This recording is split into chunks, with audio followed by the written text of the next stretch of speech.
Good morning students.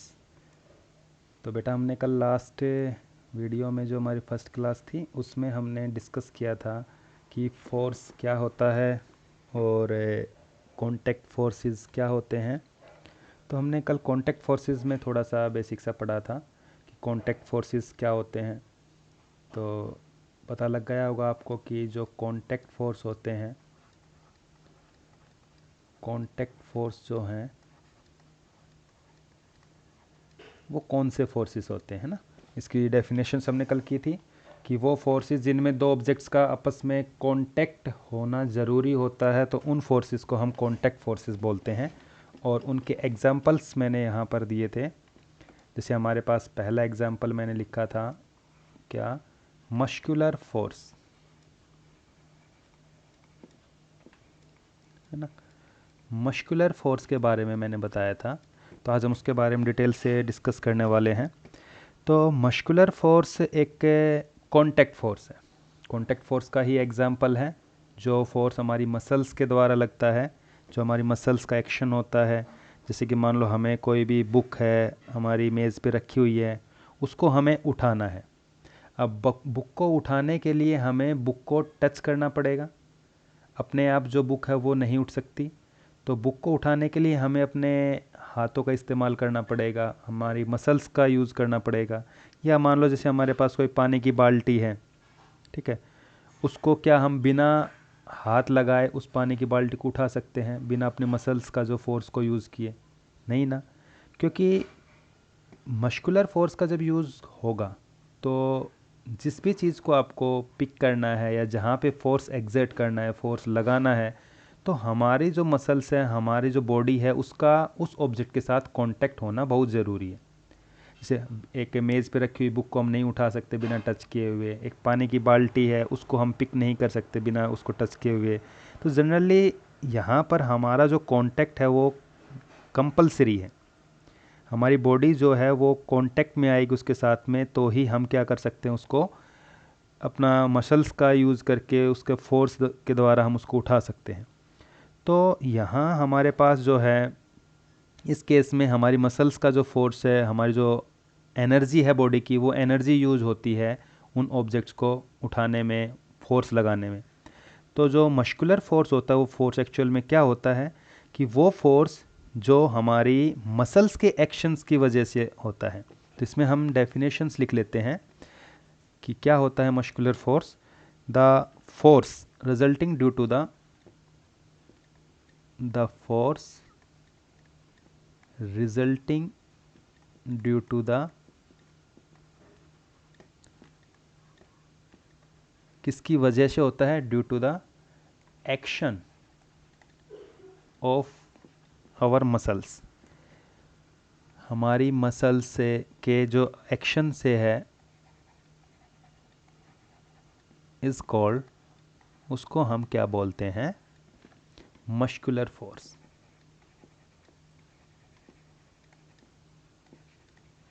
ठीक है।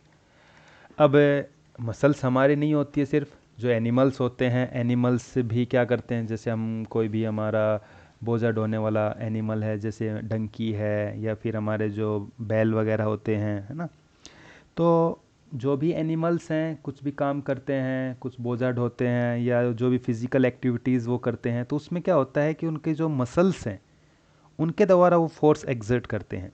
उनकी मसल्स का यूज़ होता है कोई भी फिज़िकल एक्टिविटी करने में या कोई दूसरा काम करने में। एनिमल्स का भी, हॉर्सेस है, डंकीज़ है, कैमल्स हैं, ये सारे जितने भी जानवर हैं या ह्यूमन बींग्स हैं, कोई भी काम करते हैं, कोई भी एक्टिविटी, फिज़िकल एक्टिविटी करते हैं, तो उसमें उनकी जो मसल्स है, मस्कुलर फोर्स है, उसका वो यूज़ करते हैं।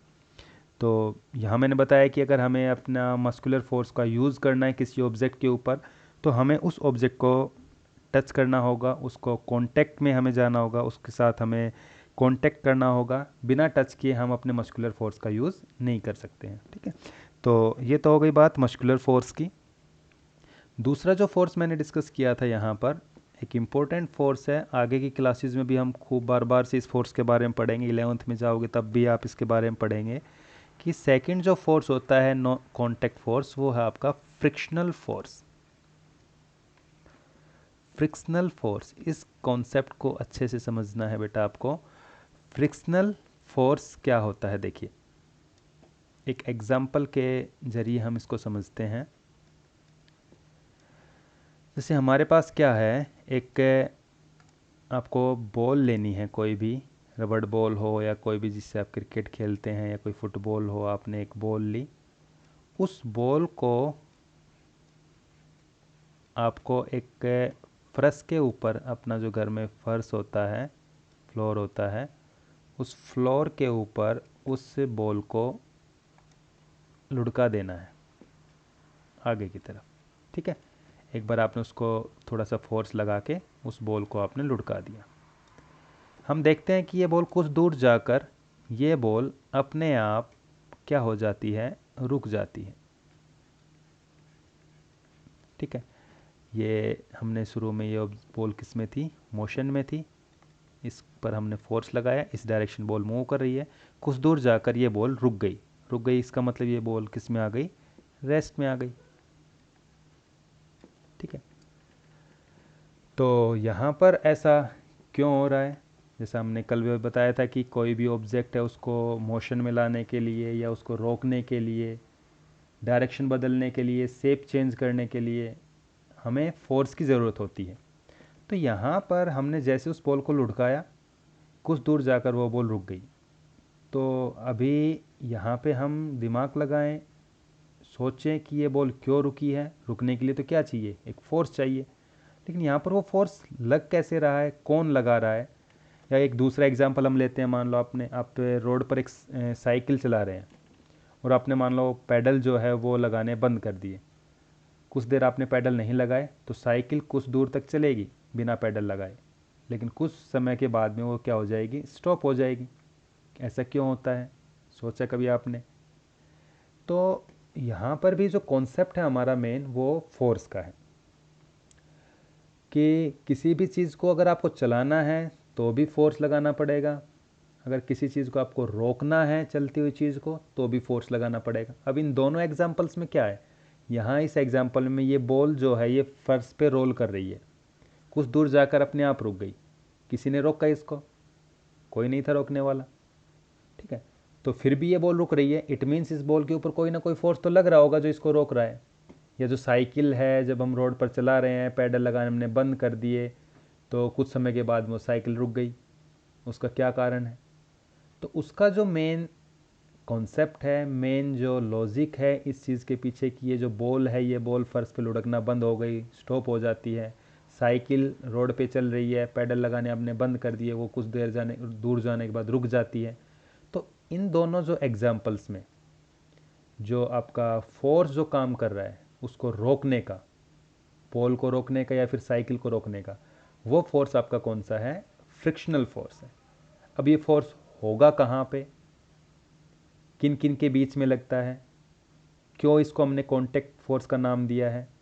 तो बेटा यहाँ पर देखिए, ये जो बॉल आपकी रोल कर रही है फर्श के ऊपर, तो जो फर्श है हमारा, इस फर्श के बीच में और इस बॉल के बीच में, दोनों के बीच में ऑपोजिट डायरेक्शन में, इस डायरेक्शन में जो बॉल का मोशन था वो आगे की तरफ था, और जो फर्श और बॉल के बीच में एक फोर्स लगता है जो पीछे की तरफ लगता है, जो इस बॉल को रोकने का काम करता है, और उस फोर्स का क्या नाम है, फ्रिक्शनल फोर्स। ठीक है, फ्रिक्शनल फोर्स जब भी लगेगा दो ऑब्जेक्ट के बीच में, हमेशा उस ऑब्जेक्ट के मोशन के सरफेस के बीच में, ऑब्जेक्ट के बीच में जो लग रहा है, तो हमेशा ये जो फोर्स होता है फ्रिक्शनल फोर्स हमेशा अपोज करता है। अपोज करता है किसका, ऑब्जेक्ट के मोशन का। अपोज करने का मतलब है मोशन को ये रोकता है, और इसकी जो डायरेक्शन होती है फ्रिक्शनल फोर्स की, ये हमेशा मोशन के अपोजिट होती है। ये बॉल जैसे राइट में जा रही थी, तो इस पे जो फ्रिक्शनल फोर्स लगेगा वो लेफ्ट में लगेगा, पीछे की तरफ लगेगा। ठीक है, ऐसे ही साइकिल है, साइकिल जो है वो रुक जाती है, तो साइकिल के जो टायर्स हैं और जो सड़क है, उन दोनों के बीच में फ्रिक्शनल फोर्स काम कर रहा है जो उस साइकिल को रोकता है। तो साइकिल अगर मान लो आपकी आगे की तरफ जा रही है, तो उसके टायर्स और सड़क के बीच में बैक साइड में पीछे की तरफ जो फोर्स लगेगा, that force is called frictional force. तो ये फोर्स दो सरफेसेस के बीच में लगता है, जैसे एक आपकी बॉल हो गई, एक बॉल का सरफेस, दूसरा आपके जो फ्लोर है, जो आपकी फर्श था, उस फर्श के बीच में और बॉल के बीच में जो फोर्स लग रहा है, frictional force.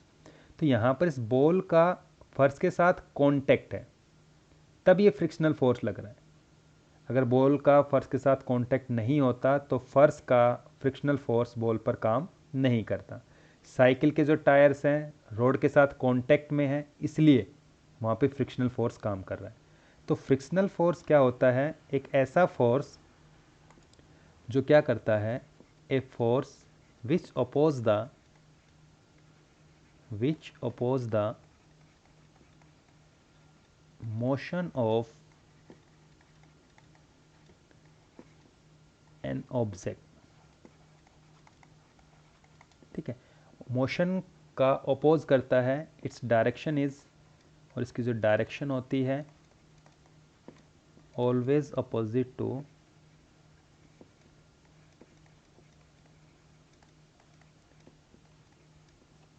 A moving object, opposite to direction of a moving object, direction of a moving object. एक ऑब्जेक्ट मूव कर रहा है, उसके डायरेक्शन के ऑपोजिट होगा, तो ये फ्रिक्शनल फोर्स है। ठीक है, तो ये कांटेक्ट फोर्सेस भी है, क्योंकि सरफेस के बीच में और इस बॉल के बीच में कांटेक्ट भी हो रहा है, बिना कांटेक्ट के फ्रिक्शनल फोर्स कभी भी काम नहीं करता है, तो इसलिए यहाँ पर इसको हमने कांटेक्ट फोर्स नाम दिया। तो हमने ये दोनों फोर्स जो हैं, मस्कुलर फोर्स ये भी एक कांटेक्ट फोर्स है, फ्रिक्शनल फोर्स ये भी एक कांटेक्ट फोर्स है, तो ये दो कांटेक्ट फोर्सेस की बात हमने यहाँ पे की है। इसके बाद में जो है हमारा नेक्स्ट टाइप का जो फोर्स आता है, non contact force.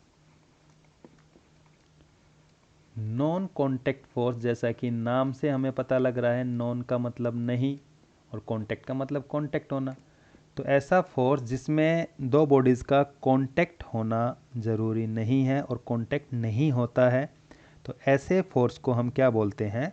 Non contact forces. इसके एग्जांपल्स क्या क्या हैं? तो एग्जांपल्स में तो नॉन कांटेक्ट फोर्स, पहले डेफिनेशन लिख लेते हैं। A force between two objects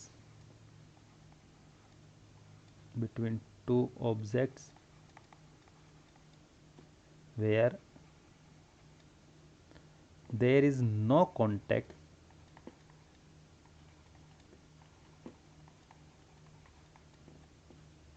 between objects।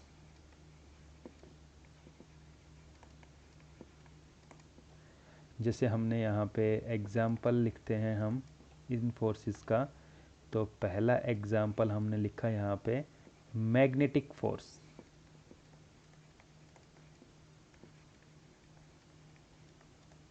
Magnetic force, देखिए मैग्नेटिक फोर्स क्या होता है। हमने मैग्नेट्स के बारे में सुना है, मैग्नेट देखी भी होगी आपने घरों में, कोई ख़राब स्पीकर वगैरह देखा हुआ आपने, उसमें मैग्नेट यूज़ होती है। ठीक है, तो मैग्नेट्स में क्या होता है बेटा, मैग्नेट में हमारे पास, जैसे हमने दो मैग्नेट ली, एक मैग्नेट हमने ये ली, मैग्नेट्स के दो पोल होते हैं, एक पोल होता है नॉर्थ पोल और एक पोल होता है साउथ पोल। ठीक है, एक हमने दूसरी मैग्नेट ली, ये हमने दूसरी मैग्नेट ली। ठीक है, इसका इस डायरेक्शन में साउथ पोल लिया, इस डायरेक्शन में नॉर्थ पोल लिया। ठीक है, अब हम एक पहली वाली जो मैग्नेट है, इस मैग्नेट को हम इसके नज़दीक लेकर जाते हैं, इस साइड में। ठीक है, तो जैसे ही आप फर्स्ट मैग्नेट को सेकंड मैग्नेट के नज़दीक लेकर जाओगे तो आप क्या देखोगे? यहाँ पर आपको क्या देखने को मिलेगा? आपने प्रैक्टिकल किया हुआ भी होगा घर पे, ये करके भी देखा होगा चुंबक से। तो अगर आप ऐसा करते हैं कि दोनों का सेम पोल, लाइक पोल, इसका साउथ पोल है, इसका भी साउथ पोल है, हम दोनों को नज़दीक लेकर जाते हैं, तो क्या होगा बेटा, ये वाली जो मैग्नेट है दूसरी मैग्नेट, ये दूसरी मैग्नेट इस डायरेक्शन में जाने लग जाएगी, मतलब यहाँ पर इन दोनों के बीच में क्या होगा? रिपल्शन होगा। ठीक है। और अगर ऐसा होता है कि हमारे पास मान लो कि पहली जो मैग्नेट है हमने ली, उस पहली मैग्नेट का साउथ पोल हो और जो दूसरी मैग्नेट है उसका नॉर्थ पोल हो, मतलब अनलाइक पोल्स है। जैसे हमारे पास ये दूसरी मैग्नेट है, इस दूसरी मैग्नेट का इस डायरेक्शन में जो है वो नॉर्थ पोल है और इस डायरेक्शन में क्या है, साउथ पोल है। तो अब यदि हम पहली मैग्नेट को इस डायरेक्शन में मूव कराते हैं तो ये जो दूसरी मैग्नेट है, ये दूसरी मैग्नेट पहली मैग्नेट की तरफ मूव करेगी इधर। तो यहाँ इस केस में क्या होगा, इस केस में दूसरी मैग्नेट पहली मैग्नेट की तरफ अट्रैक्ट होगी, आकर्षित होगी, जिसको हम हिंदी में बोलते हैं। तो यहाँ पर इन दोनों केसेस में क्या हो रहा है कि जो पहली मैग्नेट है उसका भी साउथ पोल, दूसरी का भी साउथ पोल नज़दीक लेकर आते हैं तो दोनों के बीच में रिपल्शन होता है, मतलब दूसरी वाली मैग्नेट दूर भागती है। तो इसका मतलब यह है कि पहली मैग्नेट ने दूसरी मैग्नेट के ऊपर फोर्स लगाया। तो इसमें इस टाइप के जो फोर्सेस होते हैं, इसमें आपने दोनों मैग्नेट्स को टच कराने की ज़रूरत नहीं है।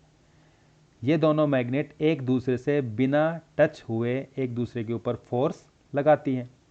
सेकंड केस में क्या है, एक साउथ पोल है, एक नॉर्थ पोल है, तो ये दूर से ही इसको अपनी तरफ अट्रैक्ट कर लेगी। इसको टच कराना ज़रूरी नहीं है कि टच करेगी तभी अट्रैक्ट करेगी। जो पहली मैग्नेट है अगर उसका साउथ पोल दूसरी मैग्नेट के नॉर्थ पोल की तरफ लेकर जाते हो आप, अनलाइक जो पोल्स होते हैं, तो ये अपने आप क्या करेंगे, अट्रैक्ट कर लेंगे दूर से ही। तो इनको आपस में कांटेक्ट कराने की ज़रूरत नहीं है।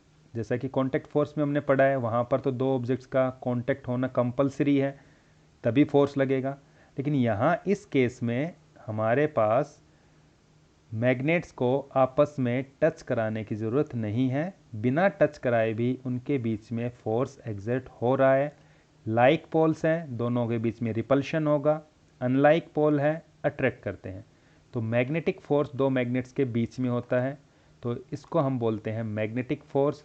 The force between two poles of a magnet, force between two magnets, दो मैग्नेट्स के बीच में जो फोर्स हैं वो फोर्स आपके पास कैसा है, मैग्नेटिक फोर्स और non contact force. Clear. Second जो नॉन कॉन्टैक्ट फोर्स आता है वो है आपका इलेक्ट्रोस्टैटिक फोर्स। इलेक्ट्रोस्टैटिक फोर्स, यहाँ पर जो ये इलेक्ट्रोस्टैटिक फोर्स है किनके बीच में होता है, तो द फोर्स बिटवीन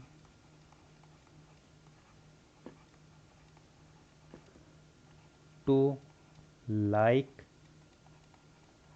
और अनलाइक चार्ज, दो लाइक और अनलाइक चार्जेस के बीच में। जैसे हमारे पास क्या है, एक पॉजिटिव चार्ज है और दूसरा भी हमने पॉजिटिव चार्ज लिया। अगर दोनों नज़दीक नज़दीक रखे हैं तो ये दोनों क्या करेंगे, एक दूसरे को रिपेल करेंगे। इन दोनों के बीच में जो फोर्स होगा वो फोर्स कौन सा होगा, रिपल्शन होगा, एक दूसरे से दूर भागेंगे। ठीक है। या हमने दो नेगेटिव चार्ज लिए, क्लियर। तो नेगेटिव चार्ज लिए, दोनों नेगेटिव चार्ज लिए, तो भी ये दोनों क्या करेंगे, एक दूसरे को रिपेल करेंगे। ठीक है। इन दोनों के बीच में भी क्या होगा, रिपल्शन होगा, एक दूसरे से दूर भागेंगे। और यदि हमने एक पॉजिटिव चार्ज लिया, दूसरा हमने एक नेगेटिव चार्ज लिया, दोनों को नज़दीक रखा, तो ये दोनों एक दूसरे को क्या करेंगे, अट्रैक्ट करेंगे। तो इस केस में क्या है, इस केस में हमें इन दोनों चार्जेस को नज़दीक लाने की ज़रूरत नहीं है कि ज़्यादा नज़दीक लेकर आओगे, एक दूसरे से टच कराओगे, टच कराने की ज़रूरत नहीं है। ये दोनों जो चार्जेस हैं, ये दोनों चार्जेस दूर से ही एक दूसरे के ऊपर फोर्स लगाएंगे, तो इसलिए इनको हमने नॉन कॉन्टैक्ट फोर्स नाम दिया है। प्रैक्टिकल इसमें आप करना चाहते हो तो आप अपने घर पर भी इलेक्ट्रोस्टैटिक फोर्सेस को समझने के लिए एक एग्जाम्पल, एक प्रैक्टिकल आप कर सकते हो। उसके लिए आपको क्या करना पड़ेगा कि आपको एक कॉम्ब लेना पड़ेगा, जिसको हम कंघी बोलते हैं। ठीक है। या फिर आप एक प्लास्टिक स्केल ले सकते हैं। प्लास्टिक स्केल लोगे जो आपके पास होता है, ठीक है। प्लास्टिक स्केल से आपको अपने बालों को, सूखे बालों को रब करना है। जो ड्राई हेयर्स हैं, ड्राई हेयर्स में आप रब करेंगे किसको, कॉम को या फिर प्लास्टिक स्केल को, ठीक है। तो जो कॉम है उसको हमने ड्राई एयर से रब किया, और फिर आप छोटे छोटे कागज़ के टुकड़े लेंगे, पीसीज लेंगे, छोटे छोटे हमने क्या किया, ये पीसीज ले लिए। ये हमने क्या लिए हैं, पेपर पीसीज हैं, कागज़ के छोटे छोटे टुकड़े हमने लिए। अब आपको इन टुकड़ों के नज़दीक जो भी आपने स्केल रब किया था, तो मान लिया हमने ये हमारा क्या है, एक स्केल जो था वो स्केल हमने लिया या कॉम लिया, उस स्केल को आप इन छोटे छोटे पीसीज के पास लेकर जाओगे तो क्या देखोगे कि ये जो छोटे छोटे पीसीज हैं, ये पीसीज इस स्केल की तरफ क्या होंगे, अट्रैक्ट होंगे, ठीक है। तो इन कागज़ के जो टुकड़ों के बीच में और ये जो स्केल हमने लिया है, इस स्केल के बीच में जो फोर्स लग रहा है, वो फोर्स कैसा फोर्स है, इलेक्ट्रोस्टैटिक फोर्स। क्योंकि रब करने पर जो स्केल है वो आपका चार्ज हो जाता है, उसके ऊपर चार्ज आ जाता है। तो कौन सा चार्ज आता है, कैसे आता है, क्यों आता है, ये हम 10th क्लास में जाके पढ़ते हैं। सिर्फ अभी हम ये पढ़ रहे हैं कि जो इलेक्ट्रोस्टैटिक फोर्स है वो फोर्स क्या होता है, क्यों होता है, ये सारी चीज़ें हम आगे की क्लासेस में डिस्कस करेंगे। तो यहाँ इन कागज़ के बीच में जो आपके पास पेपर पीसीज हैं और स्केल है, इनके बीच में जो फोर्स लग रहा है वो कैसा फोर्स है, इलेक्ट्रोस्टैटिक फोर्स है। क्लियर बेटा। तो ये आपका सेकंड नॉन कांटेक्ट फोर्स है, जिसमें हमारे पास दो ऑब्जेक्ट्स का कांटेक्ट होना ज़रूरी नहीं है। तीसरा और लास्ट जो आपका नॉन कांटेक्ट फोर्स है, ग्रेविटेशनल फोर्स, तो जिसका डिस्कस हम नेक्स्ट वीडियो में करेंगे। तो आज के लिए आपका यही है कि contact force, muscular force and frictional force, और नॉन कांटेक्ट फोर्स में हमने पढ़ा इलेक्ट्रोस्टैटिक फोर्स और दूसरा हमने मैग्नेटिक फोर्स। तीसरा जो टाइप बच गया आपके पास, थर्ड टाइप ग्रेविटेशनल फोर्स का, वो हम डिस्कस करते हैं हमारे नेक्स्ट वीडियो के अंदर। तो आज के लिए आपके पास इतना ही काम है। ग्रेविटेशनल फोर्स ये भी नॉन कांटेक्ट फोर्स है, इसको हम डिस्कस करते हैं नेक्स्ट वीडियो में, ठीक है बेटा। तो आज के लिए इतना ही, इसको आपको नोट करना है और इसको रीड करना है।